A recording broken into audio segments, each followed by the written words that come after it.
All right. I'll do a quick intro and and then we'll get started. All right, Marginal Gains listeners, I have a really exciting one today. I know I usually say that, not always though. And but this one, today I've got Brendan Quirk, CEO of USA Cycling, with an amazing resume of other amazing things that he's done, who also, by chance, happens to be an old friend of mine. I mean, someone I've known for more than 20 years. So please welcome to the show, Brendan Quirk. Welcome, Brendan. Thank you, Josh. Yeah, that's great to hear. I want to start by asking you a question. Oh, God, okay. You're turning the table straight away. Yeah. So I wonder, how did I end up with two of these? Got two sets, not just one. Two sets of tools here from SILCA. How does one end up with two sets? I mean, I think your background is in there. That the one is that super limited edition RCC Rafa, in pink version with the pink, and the other is the standard, very special SILCA version of the toolkit. But I will say, as a shameless plug for my company, they make wonderful gifts. They don't prevent you from being a terrible mechanic, though. I can assure you of that. I was hoping it might help me, but it hasn't helped. Oh, that is true. That is true. No, it is funny that we have people call us all the time with that. Like, hey, I was just gifted my third one of these. Yeah. It's unopened, can I trade it for something? And we always try to. Yeah, we try to accommodate. That's too funny. Anyways. Oh, goodness. So going back, and I think the marquee here is going to say something like, CEO USA Cycling. But I always like to start at the beginning and maybe before we go to the very beginning of, how did you fall in love with the bicycle? Over 20 years ago, I meet you in this 2, maybe 3-person shop. I mean, you guys were growing like crazy. This little shoebox, right? This cinder block building with, and we had seen these guys in Arkansas are doing internet, and we were like, wow, like they're selling stuff on the internet. That sounds amazing. What are they doing? And we go out and meet you, and I'm thinking this is so cool. So tell me. Help me understand your cycling journey all the way up to to the shoebox that became competitive cyclist. I mean, quickly, I was kind of part of this generation that fell in love with bike racing because of Greg LeMond. I was, go back to that fateful year, 1986, which when you say it now sounds like a million years ago. I was like a 15-year-old, knuckleheaded teenage kid in Arkansas, like everything you'd expect out of a knuckleheaded 15-year-old teenager in Arkansas. I literally, spent very little time except for there, and I had some family on the East Coast, really didn't know anything about the world. And, mediocre student, mediocre at life. And back then, right, there are 3 television networks, and I'm flipping the channels one Saturday, with nothing to do. And lo and behold, I come across the ABC coverage of the Tour de France. Mm-hmm. And I think it was the first time I ever actually saw a mountain and thought, oh, I'm looking at a mountain. Like I'd never been to Colorado, I'd never been to any kind of mountains at that point. And there it was, these snowy Alps, and it's Greg LeMond and Bernard Hinault trying to kill each other in the Alps. And it was just one of those, it's one of those rare, very special epiphanies in life where you're like, oh my God, this is really speaking to me. And from there, I went and bought my first race bike. I did my first bike race 2 weeks later, wearing gym shorts and Sperry topsider shoes, and got dropped 100 yards into the race. But I was bitten by the bug, and as they say, the rest is history. I raced as a junior for a few years, raced collegiately, and really fell head over heels in love with the sport. And, through college, I was fortunate enough to go to college out on the East Coast, got exposed to, this was the heyday of crit racing, Jonas Carney, Martin Offstein, Jamie Carney, when you could really make a living just doing East Coast crit races, a really good living at that. That's kind of what I fell face first into, and bitten by the bug. Long story short, graduated from college, was racing bikes, doing bike retail. Was supposed to go to law school, like literally was days away from law school, got my letter in the mail about orientation for law school, and I was like, man, I like racing bikes a whole lot better than anything else. And so I stayed in bike retail so I could race my bike. Being in Arkansas, this is like the pre-Lance Armstrong era, let's call it early, mid-90s. Okay. I was crazy for high-end bikes. I ended up starting my own bike shop with another friend of mine who was quite a talented mountain biker. He was really in love with high-end mountain bikes. And tough thing about being in Little Rock, let's call it mid-90s, it's a small town. It's a good bike scene here, actually, but it was a small town, and there's only so many people you're going to run into who like high-end bikes, who like, back then we trafficked in like vintage Nuvo record and super record, pantograph cranks and things like that. So we turned to the internet really early because we were just looking for kindred spirits. It's sort of like the foundational principles of social media, right? You want to find your tribe online. Like we did it in the most prehistoric way, like on listserv groups and, Usenet forums. And I just had like a little notebook where I wrote credit card numbers in it. And we started selling vintage campy, started selling some new stuff. And then, kind of getting towards the late 90s, right when, the Lance phenomenon was starting to percolate. We took a big risk, which was we really transitioned from vintage stuff to more high-performance stuff. And we decided, there's this company, SRM, that's really cool. And there was only one company in America that distributed SRM. It was this little shop in Idaho called Schwab Cycles. And they were mostly, I think, a cyclocross specialty brick and mortar store, as I recall. It's the only place you could buy SRM. And so I went to the bank and took a loan against my house, and I bought 10 SRM professional power meters directly from Germany. I remember having the phone call with this lovely woman named Bettina, who I think still works there. And back then, SRM professionals cost about, they're almost $5,000 a unit, right? And so we paid whatever, $2,800, $3,000 a piece. I mean, I had to literally get a loan against my house to pay for these. And we, kind of got the word out that we had them, and we sold them. It's like, oh my God, like this is real. This is really happening. And one thing led to another. The Lance boom hits. A lot of stuff happened. The number one, rule in business is timing is everything. And that's what it was for us. It was the dawn of the Lance era. It was the dawn of the internet as a place where commerce could happen. And we were, the good news, we were in love with bike racing, but we were terrible bike racers. So we took all of our, intensity and competitiveness and we put it into the business. And so we kind of went online with competitive cyclists. It was about 1999, 2000. And over the next decade, we turned it into the biggest cycling e-commerce business in North America and one of the biggest in the world. Highly unlikely. It's an e-commerce success based out of Little Rock, Arkansas. And it was amazing. It was an incredible journey of a lifetime. But the coolest thing about it is that we were all in love with bikes and bike racing, and that's what we were immersed in every day. Yeah, that's so cool. I love the story how, we talk a lot in the marginal gain side of things of how, you need constraints. Like constraints breed creativity. Yeah. Right. Like if I say, hey, here's a project and you have all the money in the world to do it, like you're just going to blow all the money that I give you. But if I constrain you, you're going to get creative. And so, it makes perfect sense, right? That, of course it's not, someone in SoCal with a booming, bike shop empire, right? Who's going to think, oh, let's try, let's risk it all on this new internet thing. Yeah. The amount of resistance, it's just amazing.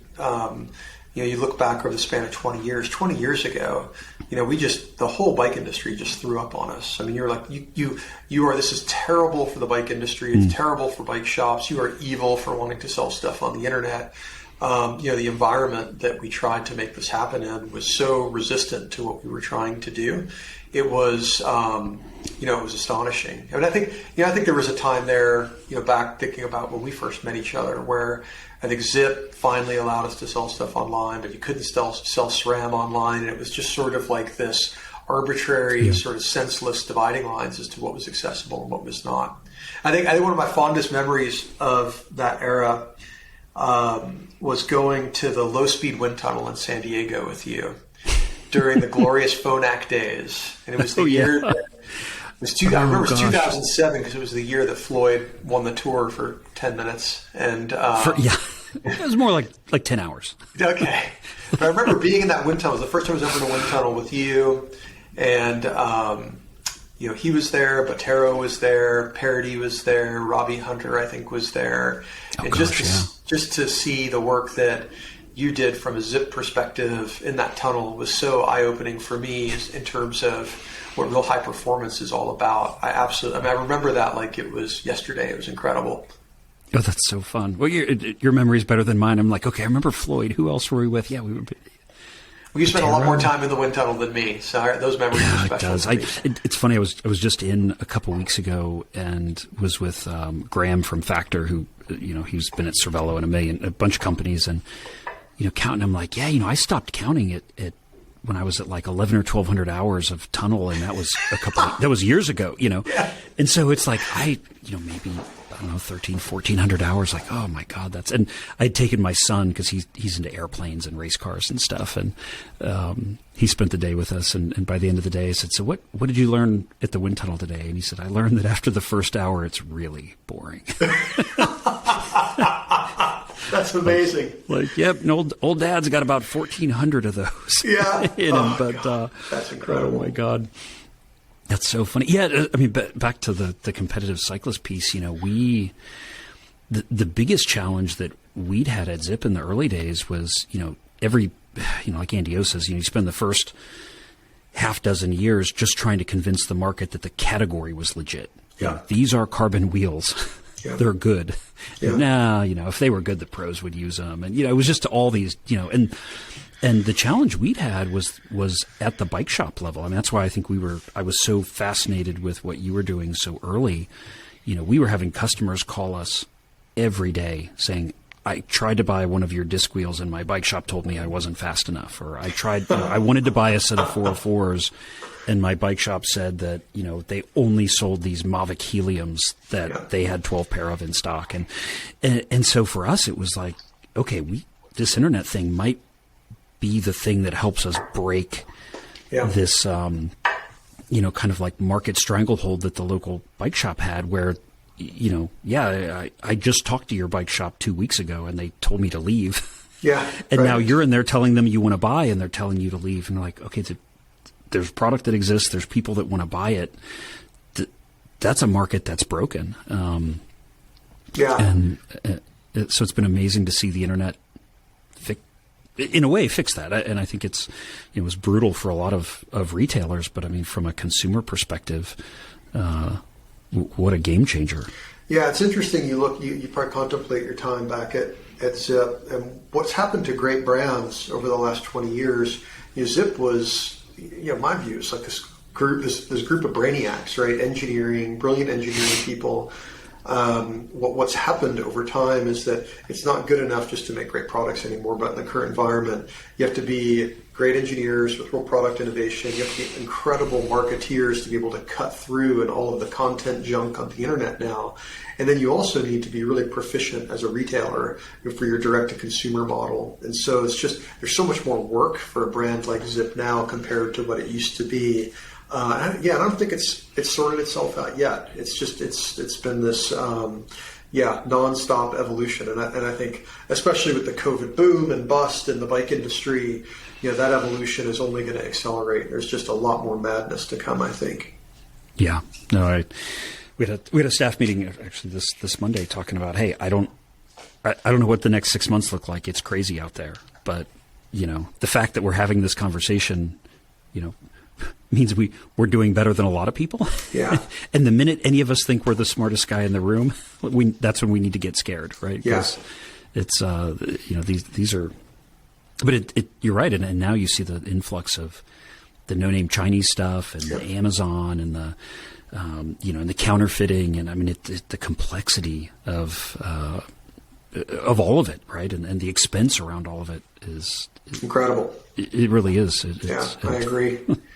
And that's before we even get into AI and all the other fun stuff that's coming. Right? Exactly. No kidding. Oh my goodness. So I guess another running into you point, I ran into you on like the first 10 minutes of Interbike in a hallway, like a week after I left Zip, officially made it official. I had bought SILCA, and I think you had just sold the company not too long before that. And I remember having that conversation with you of like, oh wow, you're at the end of this exciting journey, and I'm like day 3. I'm 10 hours in, and you had so many kind words and words of advice and you've helped me over the years. I'll call you with various challenges or whatever. So I'm super thankful for that. But you moved on from that into a number of roles, and I guess let's go next to you were president of the Americas for Rafa. Yeah. So Competitive Cyclist, we sold it to a company called Backcountry.com.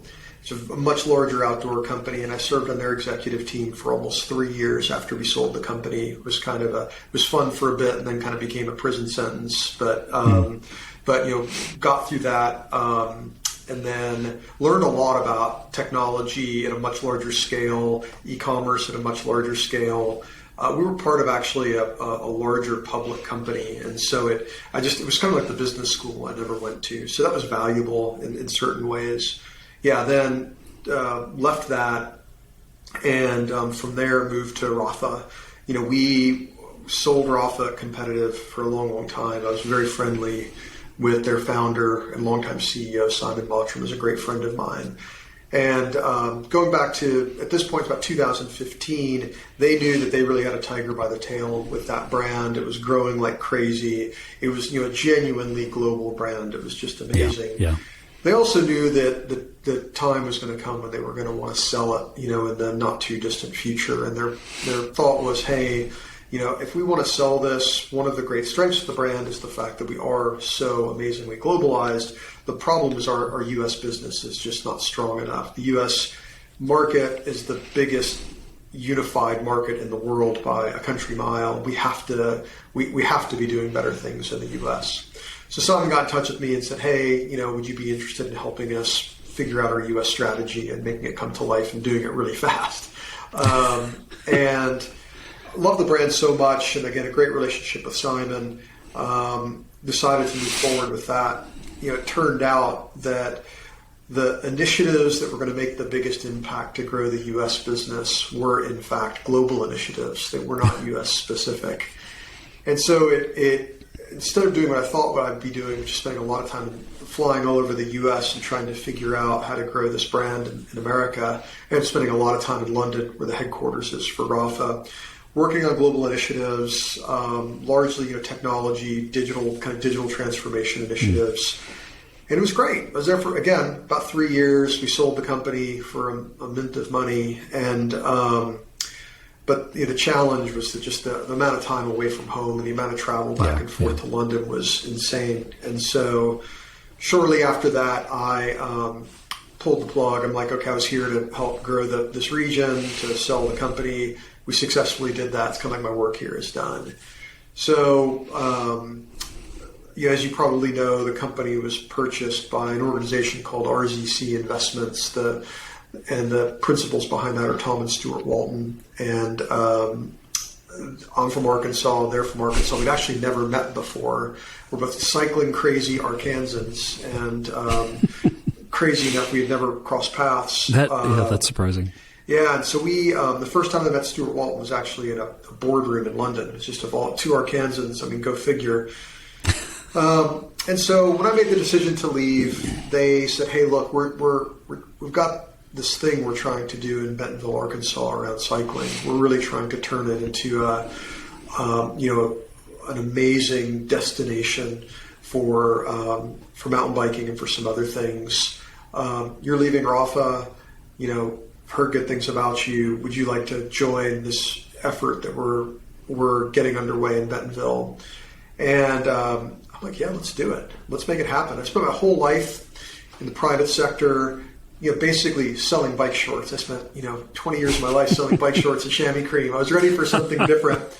And I thought it was cool. I love Arkansas. I spent most of my life here. And I viewed this as an opportunity to uplift my state, this place that I love, through the thing that I love, which is cycling. So I'm like, this is a perfect fit. So did that for almost 4 years, and really, was there at the beginning. Almost nobody had heard of Bentonville, and 4 years later, through the amazing work of a large group of people, it's really turned into this incredible destination. And the thing I was probably proudest of, or most excited about in that process, was being on the team of folks who brought the Cyclocross World Championships to Fayetteville in 2022. That was a huge learning curve, understanding how the global sport works, understanding the politics of this kind of stuff, and then seeing a genuine world championship come to life in your backyard was like when that race happened. Even though it was like the race happened at the height of Omicron in January 2022, but nevertheless, it was one of the most surreal things I've ever experienced in my whole life, and amazing, and we were so proud. And there's a lot of they've only gotten started in Bentonville with what's going on there, and with what has been achieved in the last 5 or 6 years, what's going to happen in the next 10 is just going to be mind-blowing. So it was great to be there for several years in that journey, and I learned a lot, and I'm really grateful for my time up there. No, it's just amazing. I have to admit, I have not been to Bentonville in the last few years, but everybody I know who goes comes back just raving. I mean, like, you won't believe what a good friend of mine had made a point to me that, I always like to make a point to people of, you go to Amsterdam, you say, like, look around and go, this was done by choice. Yeah. Right. In the 70s, they looked around and they didn't like what they saw, and they said, we're going to transition from a car culture to a cycling culture. And they did it by choice. And so one of my good friends that I've had that discussion with in Amsterdam came back, and he said, like, I always said we could never do this in America. And then I went to Bentonville, and it's amazing. We're choosing, it's not just happening. We're choosing to do it. And I mean, to me, I think that's the most amazing thing. I commend the work that you've done on the Waltons. I mean, it's unbelievable. It's the thing about it too that is, again, timing is everything, right? And the effort for so long was solely focused on mountain bike trails because there's just so much opportunity, so much land, so much to work with. But it's, what ends up happening is 2018, 2019, the gravel explosion happens. Well, oh my God, Benton County, which is where Bentonville is, it's got 1,800 miles of roads just in the county. 900 miles of the 1,800 miles are gravel. And then, there's a county not too far away, and Missouri's not too far away. And all of a sudden you're like, oh my God, it's literally thousands of miles of gravel. And it's still a relatively small place, still kind of remote. Population density is low. That gravel is going to stay intact for decades to come. And so the interesting transformation is that for all the great stuff that's happening in mountain biking, the exciting stuff is accelerating almost as quickly with gravel as well. And I think Lifetime bringing in the Big Sugar gravel race was a real accelerant of that as well. And so you've got two disciplines where what you have available is just crazy. And the culture has really caught up to the infrastructure. The number of interesting people who have moved there, who have second homes there, who are spending time there. The cycling culture it's really authentic, and it's crazy big. How many cyclists are there? So it's a lot of fun. No, it's just beautiful. It's just beautiful. Well done. Well, some bit player is all I was, but it's cool to be there. Yeah. Yeah. So then you turn your sights on the next big challenge. Big, B-I-G. B-I-G. So let's talk USA Cycling. Yeah. Yeah, so when I was working in Bentonville, I was recruited onto the USA Cycling Board of Directors. And so I was put on the board, or, elected, or whatever you want to call it, literally right before COVID. It was December of 19. And spent 2 years on the board, very engaged, very interested. To me, again, this was, I love bike racing. And this was... I was getting closer and closer to the part of bike racing I liked, which is the really high end. It's Olympic medals, world championships, stuff like that. So I really was engaged. And I chaired a committee, then I became vice chairman, and then October of 21, Bob Stapleton, infamous Bob Stapleton, founder both, of... Actually. What's that? I said he's both, actually. Yes. Yeah. He's a great guy. Very nice to me and a great mentor to me, a very controversial guy, but, founder of the High Road team. He was on the UCI management committee. I mean, one of the, really was a big, big character in global cycling from an American standpoint. He was chairman. I was vice chairman. He chose to step down. I was put in the role of chair. And man, I was just, really engaged. And not just about 60 days later, our CEO, Rob DiMartini, told me that he was resigning. And one thing led to another. I was very engaged, excited, and the board asked if I'd be interested in coming on as CEO, taking off the chairman hat, coming on and trying to operate the business as a whole. And I was like, I love it. Everything in my life, the friends I've made, many of the best experiences I have, most of the ambitions I've ever had, they've all... And everything I own, it's all a byproduct of bike racing. It's like, okay, this is an opportunity for me to give back, to try to make bike racing better, to try to make the sport more accessible so they can go on this incredible journey that I got to go on. And so I jumped at the opportunity. And so that was December of 21. So I've now been CEO for about 14 months and haven't looked back. I love it.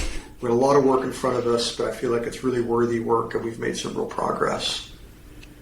Yeah. No. So one of the things that I've loved seeing, and because I know you, I know that it's you. Is I feel like you've brought this kind of new level of honesty to the role. Yeah. I think it's tempting in all business, but I think certainly in like these spaces, right, to kind of put on the strong face of, no, we're good. We're, we have plans. And I feel like you did exactly what everybody knew, which was to come out and say like, hey, things aren't all great. Yeah. Like things are hard, right? There's funding shortfalls. There's, so I guess tell me about do you think you coming in with your multiple kind of business backgrounds, right, across, it's not like you've done 5 retail companies for your whole career and now you're doing this, right? I mean, you've worked across spaces, different kinds of organizations. I guess help me with your thought process coming in and what you saw the need to be. Yeah. Well, it's really interesting. I mean, the thing that was the most eye-opening thing to me, and it's funny because I didn't see it as a board member, because as a board member, you really, even if you're engaged, you're not spending a whole lot of time on the business compared to someone who's going to work every day. The thing that's crazy is just take a step back. USA Cycling is a nonprofit, right? I mean, that's literally is a nonprofit. And, for-profit businesses exist to increase value for the shareholders. Nonprofit businesses exist to serve a mission, right? I mean, that just, you take nonprofits and boil it down to its essence. You are there trying to do charitable good for your community. So the question I had was, what are we doing at USA Cycling? Why do we exist? We're a nonprofit. We're supposed to have a mission. What is our mission? And the mission's actually pretty clear. The mission's twofold, right? They're really sort of two businesses in one, or two core constituencies.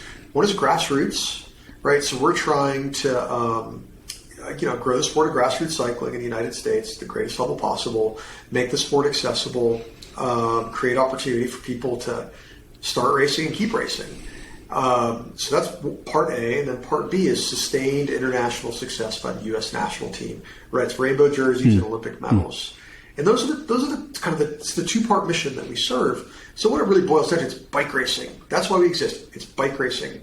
USA Cycling exists as a nonprofit in an ecosystem of other cycling nonprofits. You've got NICA, you've got IMBA, you've got Little Bellas, you've got, name your favorite nonprofit, your People for Bikes, your local equivalents of People for Bikes. There are tons of people in this mosaic of cycling nonprofits trying to create the cycling country of the future. It's amazing because we all kind of get along pretty well. The challenge with USAC, though, is you go back to, I trace it back to 2016. And I trace it back to the Rio Olympics. That's when the organization kind of got off track. And when I say off track, what it means is just it stopped focusing on racing. And there was 3 years there, I'd say 2016 to 2019, where the organization became saddled with this behemoth of a technology project that just consumed the organization. It's like, how do we get, up level what it means to be a member and the data that's available to you and results and rankings and, automatic upgrades and event calendars and event registration, just get the big stew pot and throw every potential technology project into it and say, we're going to re-platform and we're going to do all this stuff. If there's one thing that I learned in 20 years of being in technology is behemoth projects always fail. Unless you're the behemoth budget, which I've never been around a company with behemoth budget. There's no sense of prioritization or agility. It just became this unbelievable sandwich the organization tried to eat. And from 2016 to 2019, it was so focused on that. I think serving your stakeholders, serving your mission, that it really started to erode. Then 2019 happens. And Rob DeMartini, who I respect massively, came on board. And you look at Rob's background, my predecessor as CEO, he spent 12, 15 years as CEO of New Balance. I mean, clearly an amazing CEO, amazing businessman. Before that, he was involved in all kinds of impressive consumer good companies. You kind of see the direction that USAC was going, and the direction was, hey, look, membership is in decline. Our membership proposition for racing is uncertain. We need to find a new proposition to monetize in order to create stability in the revenue model for USA Cycling, which on a whiteboard or in a PowerPoint sounds logical, but it's all about the execution. What the execution became was a preoccupation with, let's call it, recreational riders, and asking the question, how do we sell a recurring revenue product to recreational riders? Everything that the organization was not about. We're about bike racing. But instead, we're trying to fix an economic problem by looking at a different subgroup of American cyclists. And so through that pursuit of trying to, let's just put it this way, sell non-racing memberships, we continue to serve our racing constituencies both on a grassroots level, which means Cat 3s and Cat 4s and Masters racers. It means local event organizers. It means racing clubs. It means local associations. All the key people that we live to serve, all the people who make the racing experience come to life on a local level, we basically said, we don't have time for you because we're too busy trying to sell non-racing memberships. Then, COVID happens. It guts all the resourcing in the organization. And it was just a freaking train wreck. So there's no focus on racing. Revenue model really went to a free fall because there's no bike racing. With no bike racing, there's no revenue for USA Cycling. And 2021 was a shit show. And that's what, so when I became CEO, that's what I walked into. So I think the realization I had, like this wasn't even 30 days after having been there. I'm like, why are we focused on racing? Like we exist to grow the sport and to get rainbow jerseys. Like, why is our strategy not behind that? Why are our investments not targeting that? And so what we executed within like 90 days was a rapid reset on our strategy to redefine what it is we're trying to do. And lo and behold, in doing that and in communicating that with all your key stakeholders, everybody kind of just said, hallelujah. So glad you're doing this. And the amount of support that we got was incredible. And so 2022 was the story of basically trying to get the train back on the tracks. And for us, what that means is get focused on racing. And there's a lot of work to do there. It wasn't just a 2022 project, and that's still kind of how we're operating the business now. Yeah, no, that's amazing. So, I know you kind of said in addition to that, and of course this post-COVID world is still shaking itself out, but it seems like the events are gone, right? And is that it feels like to me as an outsider looking in, I feel like you're facing multiple crises at once. How do you see that? Or I guess put those in order. Do we need the events to draw the people in? Do we need the people to justify the bringing back or creation of the events? I mean, that's a really hard problem. Yeah, I think so. The way we look at the way I choose to look at the world, and the way we often talk about it internally, we find it helpful to look at everything through the lens of specific disciplines, because different disciplines have radically different states of health. Right? Be master of the obvious here. Road is in the hurt locker right now. We all know it. Yeah. So when you talk about a lack of events, road is where you see that most acutely. Obviously, opposite end of the spectrum, gravel blowing up. If you want to put on a gravel event tomorrow, you're not going to be able to find a weekend to put it on, because there's an amazing gravel event in every region, every weekend for 9 months out of the year. So different disciplines have different issues. Gravel, very healthy. The main disciplines for us, right, it's road, mountain, track, because 60% of the Olympic medals are in track. So for us, track is always going to be very important. It's BMX race and BMX freestyle. It's cyclocross, and I don't think I said gravel. So those are and then esports is a whole other topic. But those are the disciplines that are really core to who we are. And so I think when we try to figure out what are our strategies for growth in participation, the strategies are a little different on a discipline by discipline basis. And that is so that's how we choose to unpick the problem.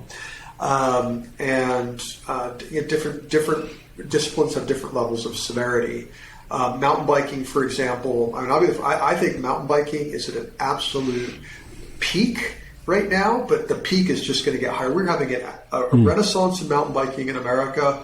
It's like it's never been before in terms of access to events, in terms of participation, in terms of elite level performance by American riders, and upside potential of those riders.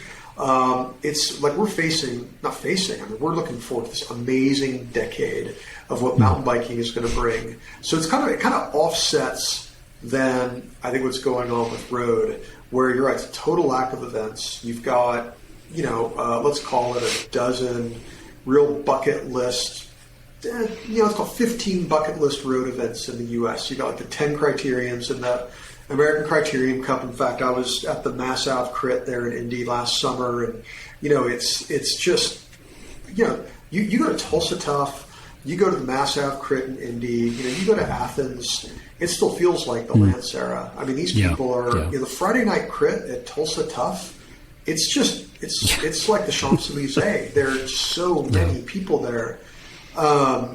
You've got great races in Redlands and Gila and Joe Martin. So, there's still good racing out there. I think what the real problem is, it's grassroots racing. It's the Wednesday night Criterium Series in the summer.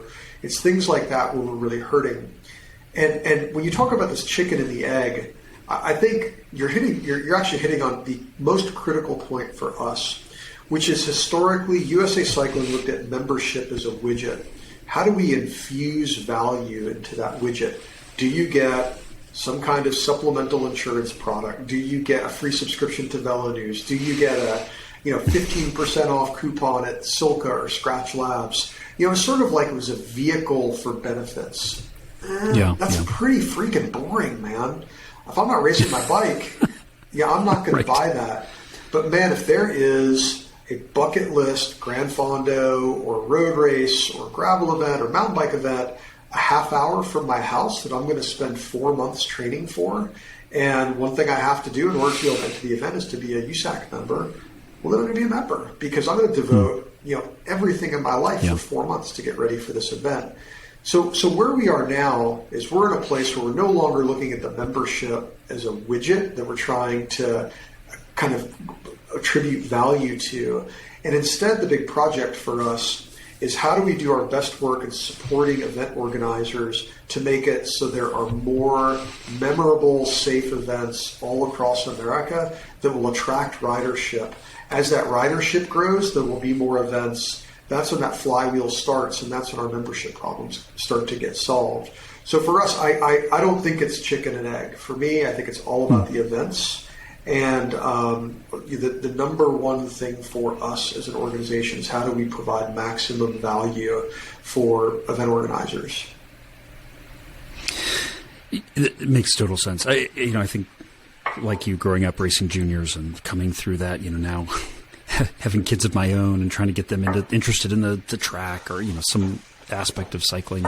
The thing that's really hit me is I guess it's just part of being an adult in general, but there's all these people behind the scenes, like creating the events, promoting the events, running the events, all the officials who, themselves want to be racing, but they're choosing to officiate this event for 14 hours, right? The local crit or whatever. So I guess in a way, those are more the people.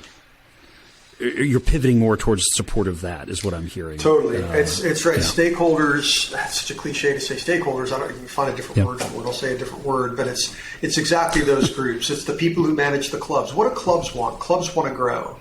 What do event organizers want? They want more people to participate.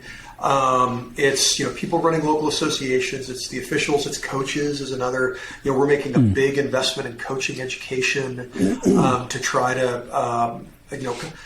Nothing does more to create stickiness to someone's commitment to cycling than a coach who makes them, they have a relationship with, they feel accountable to, that they're on that journey with.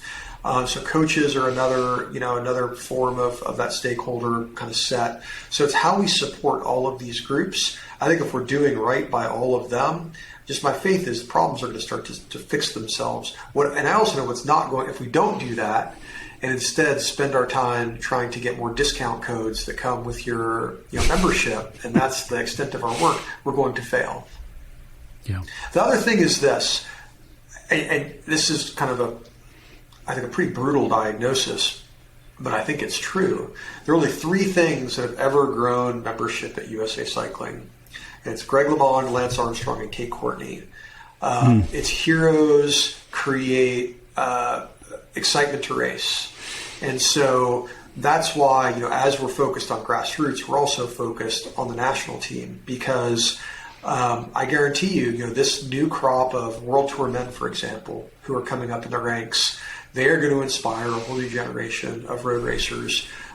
These amazing women, Veronica Ewers, Kristen Faulkner, Lily Williams, these incredible women who are racing in the Women's Tour de France. If you're a young woman who kind of is attracted to road racing, kind of what is there? Well, holy moly, with the Tour de France now being a legit destination for your career, it's very galvanizing and very motivating. And so, that tippy top of the pyramid is always the most inspiring, the most magnetic, and the most motivating thing to get people out there racing. And so our commitment to developing U.S. riders at that level of the sport is greater than it's ever been.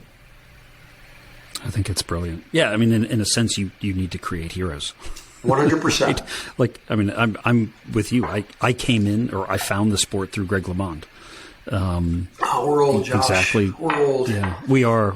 I'm clearly less old though, because I was 1989. So I'm 3 years behind your trajectory. But there you go. But 100%. And then we both, from the business side of things, lived through the Lance era, and I think it's so awesome to hear Kate Courtney, bringing in a true woman's hero. I mean, she's incredible. She's so amazing. Bringing riders into the sport, and I've been fortunate enough to work a little bit with like Magnus Sheffield. Oh my God! Give me a break. You're like this. Give me a break. Yeah. So I'm going to make a prediction. Mark my words. I might regret saying it. Every time I go on podcast, I have a little sticky note that says, "Don't say things you're going to regret." But How about Magnus Sheffield, 2023 World Time Trial Champion? Oh, man. There you go. Put it on the record. The kid's got numbers. It was about 2 years ago, Pork McGlenn, who's one of the best bike fitters, in the world. He called me and he's like, you've got to see this. He's literally FaceTiming me. He's at the track and he's like, look at this kid. And we're like circling. And he's like, we've got to get into the wind tunnel. I'm like, oh my God. Yeah, that's like magic. Let's do this. He's amazing. And I will tell you, he is so I was in Australia at Road Worlds last year, and God, he was having a good time trial that day, and he just overcooked a corner. He would have gotten top 5, maybe he would have gotten a medal. Just you forget, he's like, I think he was 20 when that race happened. He's like 21 now, I think is what it is. Yeah. He's got so much potential. And I'll tell you that the thing that impresses me most about the young kids who are coming up right now who are having the most success. So it's the Magnus Sheffields, it's Nielsen Palaces, it's Haley Batten, Gwendolyn Gibson, these incredible young men and women who are going to define the next generation of success for American bike racing. These are also some of the most genuinely pleasant, polite, kind of well-mannered, centered people you would ever want to be around. I think there was an era where it's like, you want to be a bike racer, you have to be a monk, and you can be just a jerk to everybody around you, and all you need to do is be on your bike or be asleep or eating, and that's all you had to do. You didn't have to treat anybody with any respect. This new generation, these are like legit human beings too, on top of being animals on the bike. And to me, it makes it that much more motivating for our organization to support these American riders, because you start to look at them as like, your nieces and nephews or something, because they're so sweet. You just want to help them. Yeah. So that to me is just a real bonus. No, I think that's I was kind of right at that transition era between Eddie B and Carmichael and that sort of era, and there was a ton of that, right? I mean, there were these camps of like, no, you must be like this or you must be like that. Yeah. And, so thank you for working to fix that. It's the old era of don't stand when you can sit, don't sit when you can lay down. When you can stand, when you can lay down. That's right. I get it. I understand all that, but it's just like that also extends to their personality as well. Like, don't say thank you if it's going to expend any energy. And it's just this new generation. They're just, I think especially for their sponsors, it's really meaningful as well, because it's just the genuine article. So I'm really excited about that. Oh, that's, it's, I love that you say that. I mean, I talk to athletes and people we work with all the time and say, really, as a company owner or sponsor, I really don't care if you win. But I really care if you're a nice person. Yes, totally. And, if you're, if you finish second and, spent 20 minutes signing autographs and taking selfies with kids, like, I would way rather have that than the jerk who wins and, heads back and hides in the team bus or whatever. So when the best example of that I can think of, I think it was 2021 Giro, when Teo, I can't pronounce his name, Hagen Hart, however you say his middle name. I've known him since he was very young, because he's from London, and when I was at Rafa, he was just a, silly little teenager running around, racing bikes in London. When he won, he's like literally the sweetest guy you will ever meet. And so I saw it coming out of the woodwork. So many people were like, this is the most meaningful sporting moment of my whole life, because it was proof that nice guys can win. I mean, he is the nicest, most grounded bike racer in the peloton. And so when he won the Giro that year, it was just, I guarantee you, more people had tears in their eyes for that than pretty much anybody who ever won the Giro. I mean, it was pretty amazing. Oh, that's awesome. That's awesome. Well, one last topic to bring up, because we're coming up on our kind of hour, which is when people start tuning out of the podcast. But you had written a post. I came across it on social media, but a little while back, that just it hit me, and I think it hit so many other people, talking about collegiate cycling, and I think certainly for in my coming up making that jump from juniors to seniors, I missed collegiate cycling altogether. But I'm fortunate enough now we're right here in Indianapolis with Marian University, who's consistently one of the top programs in the country. But that, I mean, the comments and the likes and the response to that was just overwhelming. Sure. So let's go out on a, you preach to us from on high. Yeah.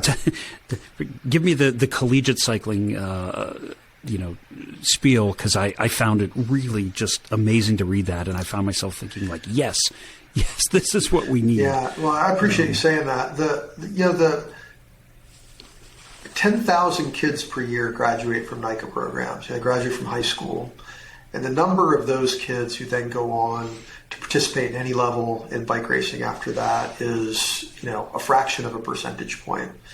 Marian is amazing. Fort Lewis is amazing. CMU is amazing. Lindenwood is amazing. There's, Lees McRae is amazing. They're like 10, 15 schools that are doing they're doing the Lord's work for collegiate cycling, right? I mean, they are doing amazing things in terms of recruiting, coaching, travel, support. And you look at the number of, I went to 3 world championships last year, and you look at the number of the number of athletes representing the U.S. In those world championships who are either current or former students at CMU, Colorado Mesa University, it would blow you away. It was really more like a CMU alumni club is what it felt like. Yeah. And but it's a very small number of athletes. Now, this is not just about varsity, right, and kids who want to go race in the Tour de France or the Olympics. You look at the success on the junior level of NICA, for example. One of the key reason for their success is they're really catering well to 2 kinds of athletes. It's the ones who take it really seriously, and then it's the ones who just think this is a fun way to hang out with their friends. And, if they get top 20, top 50, they're excited. If they don't crash, they're excited. But they just like practice. They like being together as a team. They like making friends in this environment. And that's where the bulk of the participation is. So if you translate that to college, you've got some clubs, you've got the small number of, let's call it 12 varsity teams that are really committed, but there's not a real ecosystem. And I think when people discover sports in college, that's where you get them to be most likely to practice that sport for life. And so, we knew that stuff was kind of there in the background, and the organization never really focused on it. So, we're the aha moment for us is we kind of did a listening tour. We talked, because we're a sponsor of NICA, and we've got a good relationship with them. And we're like, hey, how can we deliver more value for you other than just cutting you a check every year? Talking to the industry, talking to colleges, talking to lots of folks. The question for us is, how do we best support junior cycling? This didn't start as collegiate. For us, we wanted to grow junior cycling. So how do we as an organization do that? What we ended up realizing is the greatest way for us to positively impact junior cycling is to support collegiate cycling. Because if kids know there's a destination for their junior careers, more kids are going to take up the sport. And you actually, if you look at the data that's available, that's out there, you see very clear growth that when you see collegiate sport participation in any given sport grow, you see high school and junior high school participation grow. It's just as plain as day, right? You can see it, 5 different sports. I can give you examples of that. The most famous one is women's soccer and the transformational impact of women's soccer onto girls soccer, a long time ago. So the aha moment for us is the single most powerful thing we can do to grow junior cycling in America is to actually focus on collegiate cycling. And let's make it so that 10,000 kids who graduate from NICA, all of them have opportunities to go either to a club or to a varsity program. It's genuinely a nationwide sport. Let's make it fun for the people who just want fun. Let's make it really freaking challenging for the people who want to become pros, and let's make that national championship, something that's just incredible when you win it because it's such an achievement. But let's make it let's create something for everybody. And so we went and spent last year spent a good bit of time developing a plan. We actually went out and sourced the funding for it, right? We're a nonprofit, so you want to get incremental programming. Either you need to steal it from somewhere or you need to raise some money. So we raised the money, And we're going to run a 2-year pilot project where we're just all in on some specific things with Collegiate. We just hired a national collegiate director. Her name is Marginal. She spent about 10 years as the head coach of CU Boulder's bike race team. She spent the last several years as a coach for BJC, Boulder Junior Cycling, which is one of the great development programs in all of America. Her kids are amazing bike racers. She's a 2-time Masters national champion. Like, she really understands the sport at all levels, but really at Collegiate. And we did this search. So many people are passionate for this opportunity. We had a number of amazing candidates, but Marginal really stood out. And I can't wait for her to hit the ground running. She starts in mid-March. And, like any of these big projects, the effects of this won't be felt in 2023, but in the long term, we're starting to lay the foundation, and we're starting to invest some real money into Collegiate, into collegiate conferences, to, we hope, really grow the sport. But the support we felt for this is just monumental. So it's one of our top priorities. Yeah, that so resonates with me. I feel like the bulk of juniors I knew fell out in college, myself included. We had no program where I went to university, and I still rode and did some stuff. But you're an engineer. You actually had to study. I was an English major. I just drank beer and rode my bike. It's easy. But I would have shown up for that, right? If there was a good club with a great, like you said, I had between high school and college, I went to Europe and got my absolute head kicked in. And said, I've gone as far as I'm going to go. Yeah. But if there had been a good clubs racing scene, totally. I would have been thrilled to be part of it. Hey, let's go hammer each other for 2 or 3 hours and then drink some beer. Yeah. Totally. But there wasn't anything like that. And so, you have connections through the community that you're in, but it's just totally different. And but I think of how many amazing juniors I saw really work their way out of the sport, and well, there's one other upside to collegiate cycling that I think is less widely appreciated. Is that for us, our key to success to achieve our world championship and Olympic medal goals is primarily going to be on the back of women. Historically, the United States has been much stronger as a women's nation than as a men's nation. We really care about women's sports. We're really supportive of our women, and it shows in the results. But you look at when a lot of these world-class women, I'll use a great example, Kristen Faulkner, who races for Bike Exchange right now, she was a 4-year collegiate rower at Harvard. She didn't even know how to use clipless pedals until long after she graduated from college. So there's so many examples of women who are D1 athletes. Lily Williams, mentioned her earlier, racing the Tour de France last year, Olympic medalist on the track. She was a 4-year cross-country runner at Vanderbilt. Discovered bike racing after she graduated. If we could just show that bike racing exists on campus so that these D1 women in other sports just kind of catch wind of the sport of cycling, you're not going to run cross country, you're not going to play, a lot of these other sports after you graduate from college. The talent transfer for us from soccer or crew or alpine skiing or et cetera, et cetera, et cetera into bike racing is probably the single richest pool of world-class cycling talent for women that we have. And so that's another reason to really elevate the sport on college campuses, to create awareness so we can recruit these women when they're 22, 23, 24. I hadn't even thought of it. That's amazing. Yeah, because it is. We're a lifelong sport, and that's beautiful. All right, Brendan, you, as always, you impress me so much, and I love talking. I could do this for 2 more hours. It's good to see you. We're right up on our hour. It's so good to see you. We have to catch up more here soon. Let's do it. But thank you so much for joining us on the Marginal Gains podcast today, and I look forward to catching. Let's catch up. Call it 2 years, and we'll see where it's a deal. The transformation as it happens. I'll have even less hair, but I'll be excited to talk about it. So. Well, I'll say you've left me really genuinely excited about where things are going and these projects that are in motion, and that's not easy. I'll say that. Well, I appreciate it, and thank you for having me on and getting to talk about it. I'm excited, and it's good to see you again, Josh. Take care. Cheers.